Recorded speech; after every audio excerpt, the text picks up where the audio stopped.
Steve, looking ahead to Friday night in Worcester at Sixways, how's pre-season gone and what's the mood in the camp like ahead of the game? Yeah, it's been a real tough pre-season. JC's come in, him and Kev have worked the boys really hard, which has been great for us. Done it a little bit differently, but all the boys are excited. I feel that they're ready to have a game and test everything we've been working on throughout pre-season. A common theme when you talk to the boys is that there's been a lot of running in pre-season. What's the thinking behind that? What's that all about? Yeah, we just want to move a little bit quicker, get into position so we can play a little bit more rugby and around what we're doing. Obviously, getting into positions is key for us, and it's something that we wanted to go, not sort of old school, but we wanted to push ourselves to the limits on certain things. And talking specifically on Friday night in Worcester, what are you looking to get out of the game? Look, it's just to test everything we've been practicing in pre-season, and ultimately it's a progression leading into Treviso. We've got, obviously, Worcester would be a tough outfit. We know they're a big physical team, and we played them last pre-season, which was a tough encounter, so I'm sure it'll be no different. And then obviously next week, looking to head, Neath will provide a different challenge, and obviously playing the 4 sort of Premiership teams, which is great for us, and then leading on to the real tough fixture then against Saracens, and ultimately it's all put in place to test, get the boys back up to speed, ready for the big one against Treviso. There's a lot spoken about pre-season results, but what as a coach do you judge successful pre-season on?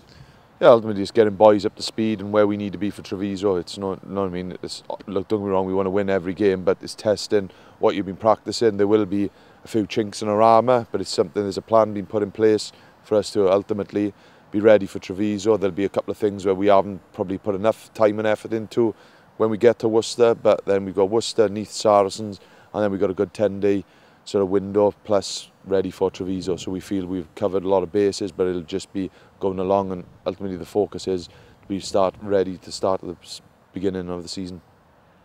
And Treviso in mind, it's still a month away, but almost a month away, but with that in mind, is the 23 that you'd select in your head, or is it a case of boys go out there and earn your place? Yeah, I think it isn't just down to pre-season games. There's a lot of work gone in around pre-season. Boys are in great shape. There's competition in certain places. So yeah, it would be putting a marker down in around pre-season. It's not the be and end all. It wouldn't be if you didn't have such a great game. You wouldn't rule yourself out to Treviso, but it'd go a long way to obviously putting your hand up and getting ready for the mix in around Treviso. And when we do welcome Treviso to the Liberty, it's good to have a great crowd there. First day of the season, Friday night. Big crowd of the Liberty getting behind their region will really make an impression on the boys, especially the new signings. Yeah, it will, and like the boys are creating their own atmosphere in around training. There's a real buzzing around it for all the hard work they put in. There's a real sort of team ethic at the minute. I think it's growing all the time, the culture within us, and around being harsher on ourselves, working harder, and I think that's really good. But then to respond to like a home crowds that we have, and we enjoy big crowds of boys. It inspires the boys on, and we really appreciate the big crowds, and we'd love to have one against Treviso. It's something about all being in it together, I think the saying is. Definitely, mate. We see it, it's just it's like a family, and like we do respond to having big crowds, and like the boys are out there within the region and the community and stuff, and it'd be great to all be as one.